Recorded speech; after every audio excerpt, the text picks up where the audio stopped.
UFC Fight Night, Sandhagen versus Figueiredo. This is the full card breakdown. I'm going to go through each card one by one, give you guys my analysis, and ending up with my picks. Make sure you guys like, comment, and subscribe to the channel, and let's get this full card breakdown underway. Starting the card off, scrolled a little too far.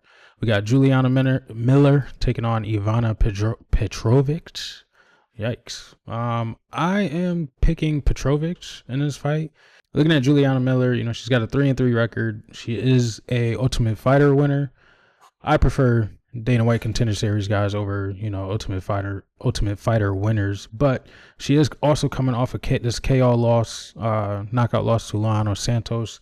She was pretty reckless in that fight, moving forward, you know, constantly coming forward. Her striking is okay, but she has like this open guard and does not defend her chin well at all, honestly. She's pretty much all gas, no brakes, you know, heavy pressure. She likes to bum rush in, I like to say, and then when she gets you up against the cage, she does, you know, some okay work there. She does have some decent takedowns. She'll get you down and, you know, work from top position, like look for a submission or throwing some pretty, you know, nasty ground and pound. But she's too inexperienced and her IQ is, you know, not the best. I see her just running into a bunch of shots. When I look at, you know, Petrovic, I feel like she's the better overall fighter. She's more composed. She is coming off this decision loss to Jamie Lynn Horth, but that's a better, not a better loss, I'll say, but, you know, she didn't get knocked out. She was definitely in this fight, had a lot of moments of success, whereas in this fight with Luana, she was just throwing, you know, really pretty much just went balls to the wall. Was getting clipped at, you know, every exchange pretty much, and then ended up getting stopped. She was stunned and, you know, rocked a few times in that fight. The ref almost stopped the fight about 4 or 5 times. So, but yeah, Petrovic, I feel like she has a, you know, really solid judo base. She'll be able to reverse, you know, Juliana's takedown attempts, slamming her on her back, getting, you know, some top control off. I feel like her ground game is definitely better too. And her defensive grappling is solid with that, you know, that goes along with the judo base. So the pick here is Petrovic. Like I said, this is a low level, you know, women's MMA fight, but I feel like Petrovic is more well-rounded. I feel she will, you know, also take advantage of this reach advantage that she has, 4 inches, stick that jab out there, keep her, you know, at bay and pretty much tame the beast. Next up, we got Don'Tale Mayes taking on Thomas Petersen. I am picking Thomas Petersen. Don'Tale Mayes, you know, he's not really good. I have to be honest. I feel like he can be lazy at times. He's got, you know, a low fight IQ, does not use his size to his advantage, I would say. Does shell up a lot. He is coming off this loss to Walter Walker, who submitted him. I believe it was in the first round. And then, you know, he also lost to Shamil Gaziev decision, whereas Thomas Petersen got clipped. MMA doesn't work, trust me. MMA math doesn't work. But yeah, his gas tank is questionable at times too, and he has a huge reach advantage in this fight, but I don't think he has a better striking. I feel like Thomas Petersen is a better striker out of the, you know, compared to the two. And then, you know, looking at Petersen, he's got better head movement. He's quicker on the feet. He is a smaller guy, but he's a lot, not weight-wise, but height-wise. He is a lot quicker on the feet, and he should be able to defend, you know, the takedown attempts from Don'Tale Mayes. Like I said, he's pretty lazy with his striking and his takedowns. I feel like Petersen will be able to, you know, move around the ring or the octagon a lot better, avoid, you know, Don'Tale's big shots. He does load up a lot too, so I feel like Thomas Petersen will probably put up a better pace and, you know, defend majority of the takedowns from Don'Tale Mayes. Maybe land some of his own, but I got him winning on the scorecards. All these ads.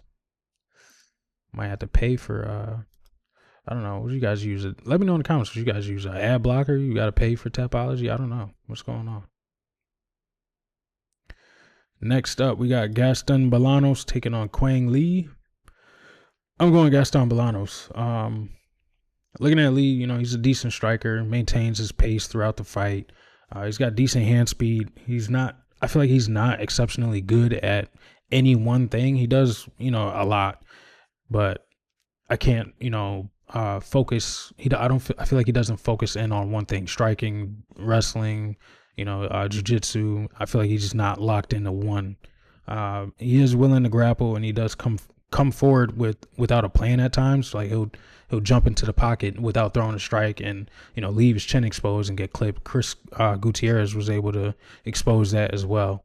Gaston Belanos, surprisingly, he's a taller fighter.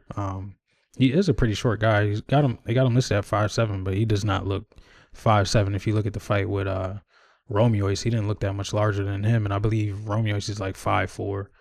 But Belanos, solid striker. He can grapple. He could defend the takedowns pretty well too. You look at, I feel like Romeois is probably a better wrestler than Quang Lee. Romeois just makes a lot of mistakes. He does fight to get back, you know, to his feet when he is taken down. He's gritty. Like I said, that comeback performance against Romeois, he was down probably one round, and then in that third round, he did a lot of damage to, you know, secure it. He's pretty dangerous in the guard, ground and pound, his elbows, throws up some slick submissions as well. He's got some really good body kicks, heavy left hook in the pocket, and I see him winning this fight. He could, I think he'll get it on the scorecards. I do like his boxing a lot better than Quang Lee's, and I know it's a slight reach disadvantage, 1 inch. It's not, you know, significant, but I feel as though he'll be able to land the more significant shots. I know these guys have like a similar record, with Gaston having you know, two more losses, but I think Gaston's going to get it done pretty cleanly too.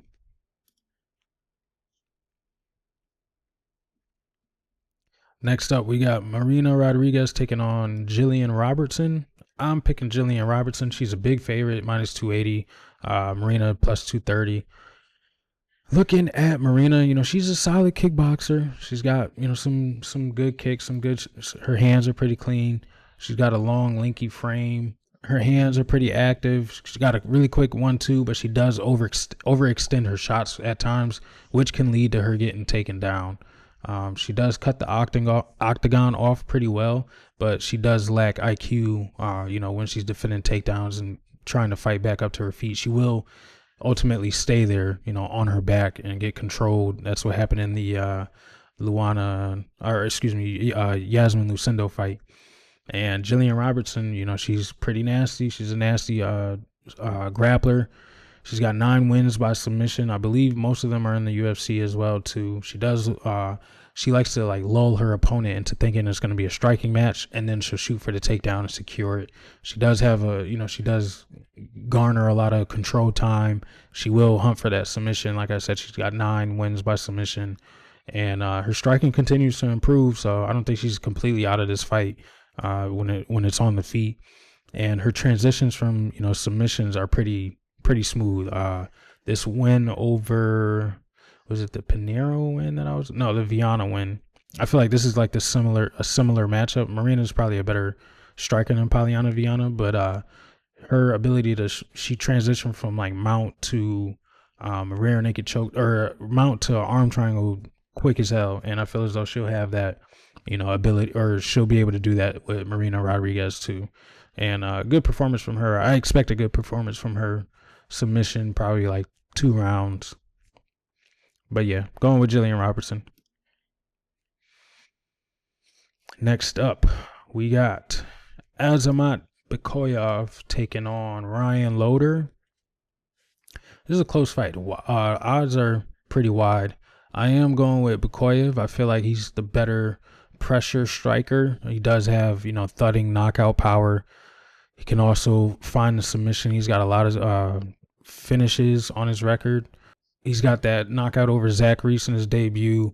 Was landing some nasty ground and pound there. Banged his head, or was, you know, bouncing his head off the I want to say pavement, but it's not pavement. You know what I'm trying to say? Off the mat. He is smaller physically. He's shorter, and he's at a 4-inch reach disadvantage. But I feel as though his pressure makes him feel larger than what he actually appears. He'll be putting, I believe he's going to put Ryan Loder on the back foot a lot in this fight. And looking at Ryan Loder, he is an Ultimate Fighter winner as well, with the TKO over Robert Valentin. That fight was pretty gritty. There was a lot of transitions in the grappling department. He does have a 7-1 record, a lot of finishes on his record as well. He is able to, reverse, like I said in that Valentin fight, he is able to reverse positions when he's on his back. He'll, find a way to get back to his feet or find a way to get himself into, a offensive position. He doesn't quit on himself. And like I mentioned earlier, he's got that 4-inch reach advantage. But I think Azamat is probably the more powerful striker. And I think his pressure is going to cause Ryan Loder some issues in this fight.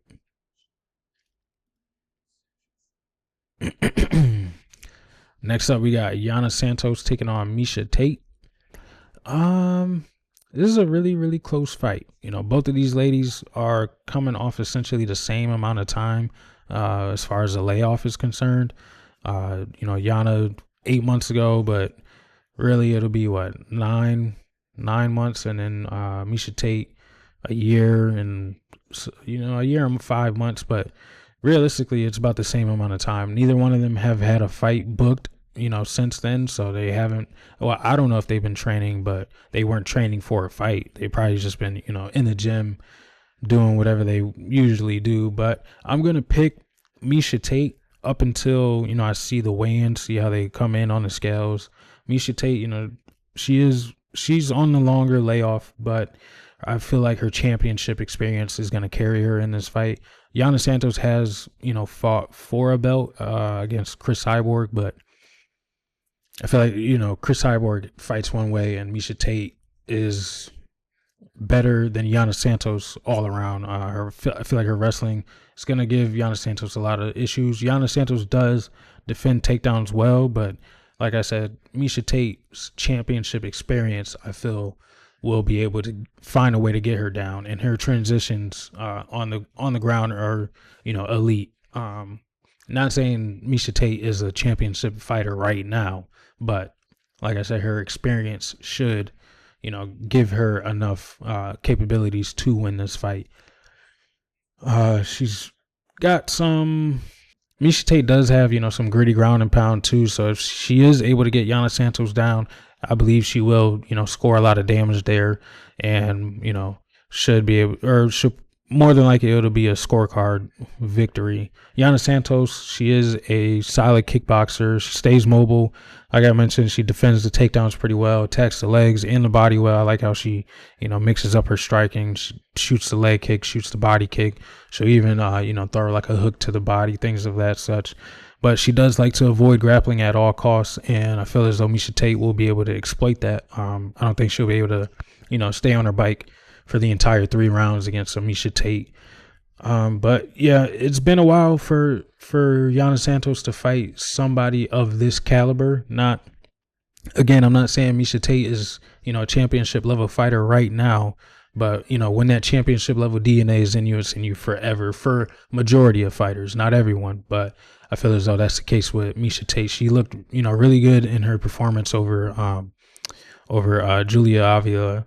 And before that, she was gone for a year. So these year and a half layoffs don't seem to, bother Miesha Tate as much. And I feel as though Julia Avila and Yana Santos are similar levels. So I'm going to pick Miesha Tate in this one. It's you can see the odds here. It's a pretty close fight, -130, +110 for, in favor of Miesha Tate. But like I said, I'll see what they look like on the scorecards. I mean, on the, at the weigh-ins, and make my final judgment. Opening up the main cards, we got Lil Heathen, Jeremy Stevens taking on Mason Jones. Guys, if you haven't already, make sure you like, comment, and subscribe. I am picking Mason Jones. I feel like this is, this is Jeremy Stevens' second retirement fight. Look at his, look at his streak. Calvin Kattar knocked him out.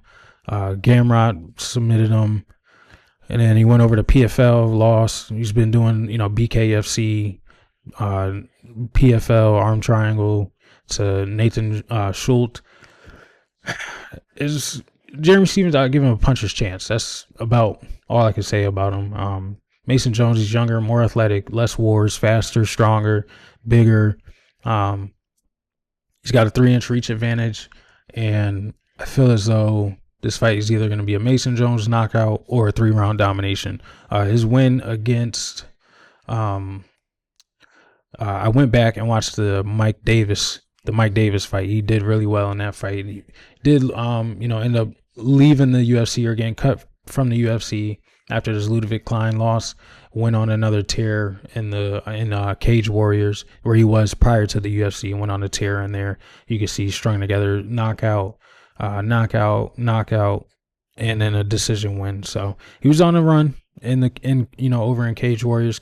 Now he's back, and they're giving him Jeremy Stevens, so he should put Lil Heathen's lights out, and I feel as though it should be as simple as that. So Mason Jones, easy pick here. Next up, we got Cameron Smotherman versus SIDEY. I'm going with the babyface killer. He is a underdog, plus 130, where you got SIDEY at minus 155. When I look at SIDEY, he is the tallest. Well, so far, as of today, I believe he is the tallest bantamweight in the UFC. He's got a nice long jab. He's dangerous, when he ties up in a clinch. He's got some really good grappling capabilities, defensive grappling. Will shoot a submission off of his back like he did in this win over Garrett Armfield. But Garrett Armfield was getting the better of him in the boxing range. And for Garrett Armfield to be, I believe Garrett Armfield has a shorter reach than Cameron Smotherman. I feel as though Cameron will be able to he'll have more success in that pocket. SIDEY can, rush into the pocket and smother his own shots, and he's going to smother himself against Cameron Smotherman. Looking at Cameron Smotherman, he had that big short notice win versus Jake Hadley. He was a Dana White Contender Series loser. He got knocked out, actually. You can see it here.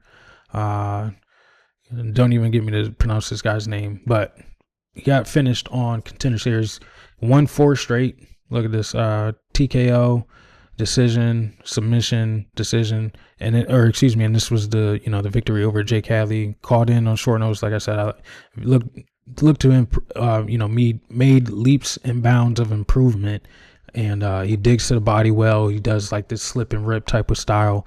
He's got pretty good cage control. I like his counters over the top, and he likes to lead the dance, and he also has some slick jiu-jitsu. So this should be a really close fight. I'm picking Cameron Smotherman. I feel as though he'll be able to have the advantage when they get, closer in the pocket.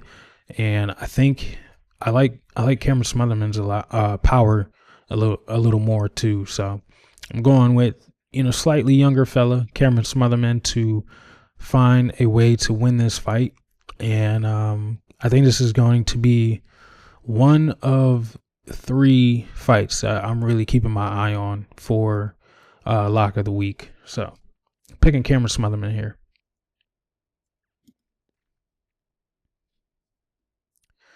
Next up, we got Daniel Marcos taking on Montel Jackson.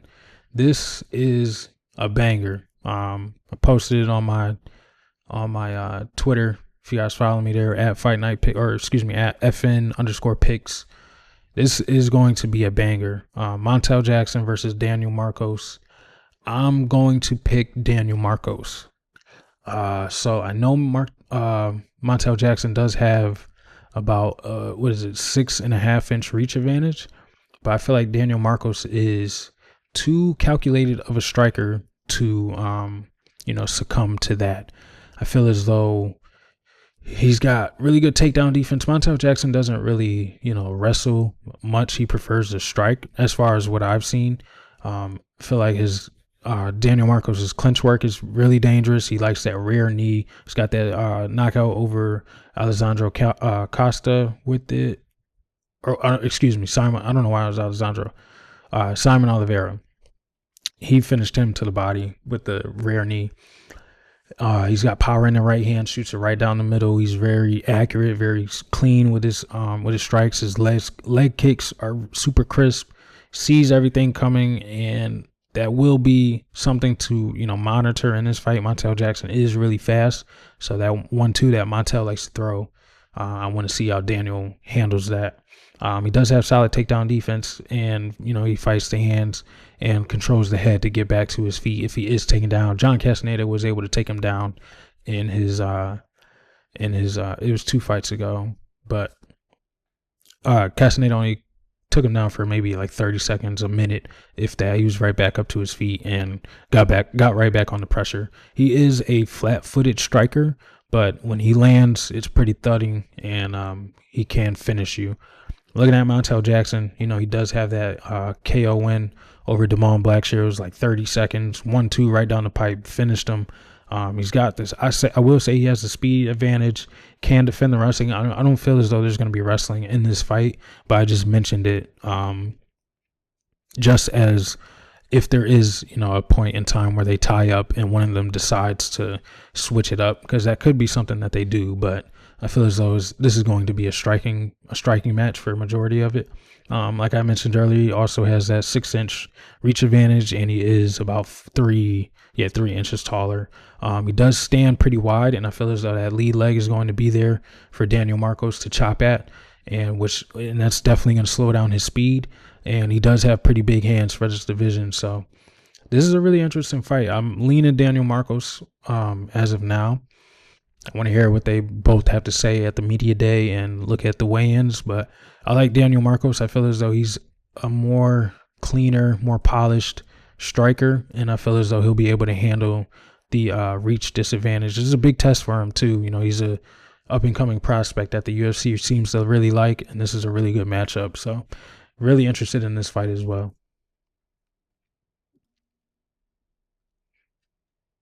Next up, we got Santiago Ponzinibbio taking on DROD, Daniel Rodriguez. I'm picking DROD. I'm not interested in this fight at all, honestly. DROD, you know, he's a decent peppering type of boxing style. I feel like he's the more active striker. He can eat some big shots. I feel like both of them are aging. Both of them are kind of declining too. I know they both are coming off of victories, but wasn't really impressive. Excuse me, in my opinion. Looking at D-Rod's most recent losses, you know, he lost to Gastelum, Gary, and Neil Magny. Found a way to submit him. Doesn't have to focus too much on the takedowns as much as he had to in the past in this fight. Because, you know, looking at Ponzinibbio, he is primarily a striker. I feel like he does have slower hands. He's coming off the knockout win over Carlson Harris, but Carlson Harris is trash, honestly.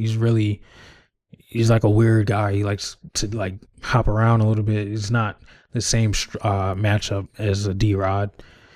I feel like Ponzinibbio doesn't put his combinations together well. He lunges in, ducks his head into most of his shots, throws a lot of wild hooks, and he does have some solid cage pressure and dirty boxing, but his hands are really low when he enters the pocket, and I feel like D-Rod will be able to expose that.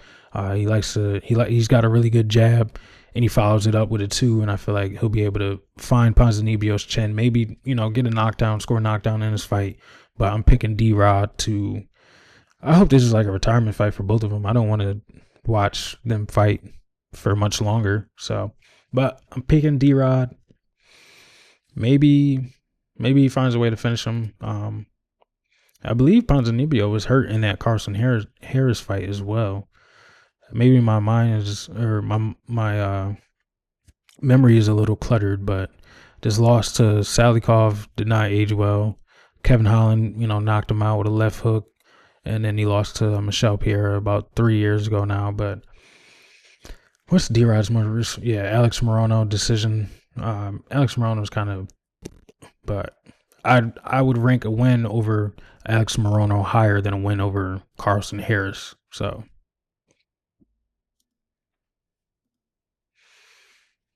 Next up to the co-main event, we got Rainer de Ridder taking on Bo Nickel. This is a really weird fight. I'm going to jump out the window, and I'm going to pick RDR. I know Bo Nickel is the UFC's prized possession. They've been trying to keep him safe for, you know, all, 3-4 of his fights. He's got 4. Yeah, the Jamie Pickett, Val Woodburn, Brundage, and then the Paul Craig fight. But I feel like this is a bit more than he can handle right now. Maybe I'm wrong, but I am not a fan of Bo Nickel striking. Looking at the fight with Paul Craig, he did not. His hands or his kicks did not look good. He was just throwing a bunch of overhand rights. Was afraid to wrestle with Paul Craig because he knew the submission threat was going to be there. And now you match him up with RDR, who's possibly better than Paul Craig. Maybe not, but he's definitely possibly better than Paul Craig jiu-jitsu wise. He's definitely better than Paul Craig. But striking, as awkward as RDR is, it kind of reminds me of like DDP. And I feel like he'll be able to strike with Bo Nickel. Like I said, I wasn't a fan of Bo Nickel striking against Paul Craig. His awkwardness is going to cause a lot of issues for Bo Nickel. I feel as though he's a better striker. He can create, a lot of grappling situations with his awkwardness. He can crash any. I don't feel as though he's going to be scared to wrestle with Bo Nickel. I feel like he's going to want to test his D1, wrestling background. And if he does get taken down, he can find a submission off of his back. So it'll be interesting to see how this fight plays out. Is Bo Nickel going to use his wrestling and not be scared like he was against Paul Craig, or is he going to try and stay on the feet? If he does that, I feel like he's still at a disadvantage, So it's kind of hard to see the exact reason why he's this big of a favorite. I know he didn't really handle Paul Craig. It went, all 3 rounds. Did he hurt him? Maybe. He hurt Paul Craig like late in the fight, but Paul Craig was peppering him with some pretty good kicks, keeping his he's keeping his right hand occupied for a majority of the fight. And Reinier de Ridder, as awkward as he is, he has some power in his hands. He's got championship experience, and like I said, he won't be able to, he won't be afraid to wrestle. He's got the height advantage, the reach advantage, and he might even have a strength advantage. Who knows? Bo Nickel, like I said, he's a D1 wrestler. He is developing his striking and his jiu-jitsu, but I feel like this could look, similar to the Paul Craig fight as far as the striking goes for Bo Nickel. I think Bo Nickel should avoid, any and all grappling exchanges, but that will be a little difficult to do with Reinier de Ridder, who's not afraid. I feel like he won't be afraid to wrestle with Bo Nickel. So this fight is going to be interesting. But right now I'm going RDR. I'll go RDR submission or decision. Yeah. I'm going RDR submission or decision. The submission over Kevin Holland, it was kind of awkward, but he's a lot larger than Kevin Holland. He finished GM3, knocked him down, got the arm triangle on his debut, and then this UAE Warriors finish with a knockout.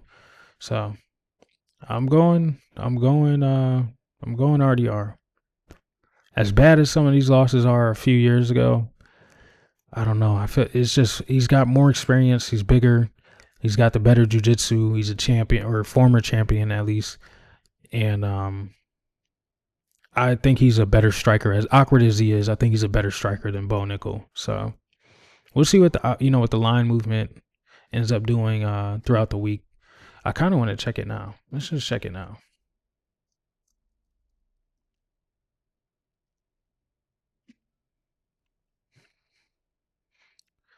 Bo Nickel opened at what, -235, and now he's -280. Reinier de Ridder +275, and now he's 240. Yeah, we're gonna monitor that throughout the week. I don't know. I'm going RDR though. Main event: Corey Sandhagen taking on Deiveson Figueiredo. Odds are super wide in this one. They got Corey as the -450 favorite. I am picking Corey, but I don't agree with the odds necessarily. Deiveson, I know he didn't look as, good as normal in this Peter Yan fight, but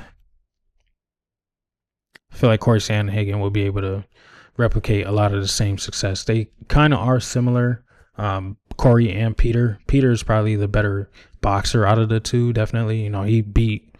Peter beat Corey, so three and a half years ago. But Corey keeps a really good pace. He's got the wrestling capabilities. He's a 3-level striker. Solid jiu-jitsu. His gas tank is elite. He's more versatile, stays at range, and he utilizes the body kicks really well. He will attack the legs too. Looking at Figgy, he does have, knockout power. He is a slow starter. He will build as the fight goes on, but he will allow, his opponent to get a lead sometimes. He's got good wrestling as well, so the wrestling exchanges will be interesting to see. I feel like he'll be able to defend, a lot of the early takedowns from Corey, but as, the fight goes on, I feel he'll end up gassing out as he usually does. Not like a significant fall off like a Michel Pieta type of, gas tank, but he does, tend to slow down and hunt for like one big shot at times. Does have some nasty ground and pound, some submissions from bottom position and and top. And that power right hand that he likes to hunt for, when he's pretty much tired. But I'm gonna pick Corey here. I don't like the odds at all. -450 is like signifying that he's supposed to finish this fight. I don't know if he finishes Deiveson Figueiredo. I think it'll be a decision, maybe similar to like the I want to say the Rob Font fight, but yeah, more like the Marlon Vera, the Cheeto fight. I know it says split, but it was not a split. I was actually going for Cheeto. Cheeto's he was one of my favorite fighters, but that definitely wasn't a split decision. It was a dominant.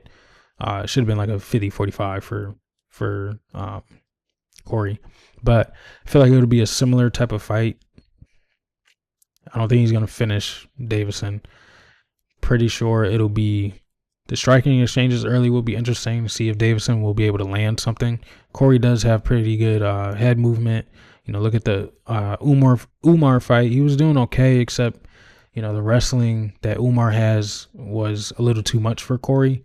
I don't think Deiveson has the same wrestling capabilities as Umar, so he won't have to worry about that as much as he did in his last fight. This is a better matchup.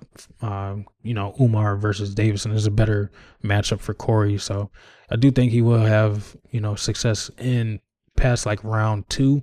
That's where I think he'll win like round 3, 4, and 5. Maybe he'll bag round 1, 2, but it's a really good fight, really good main event.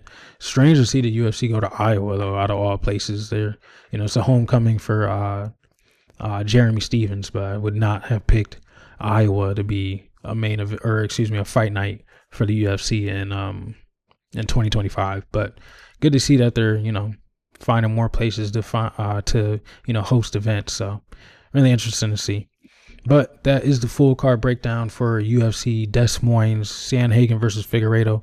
Let me know what you guys think in the comments. Am I picks way off? Am I spot on? Definitely trying to get a bounce back week. Last week we went 9-5. I'm looking for at least 10 or 11 this week. So let me know what you guys think in the comments. Thank you for tuning in. Make sure you like, comment, and subscribe. And I will see you guys for Makai's Money Making Plays later this week.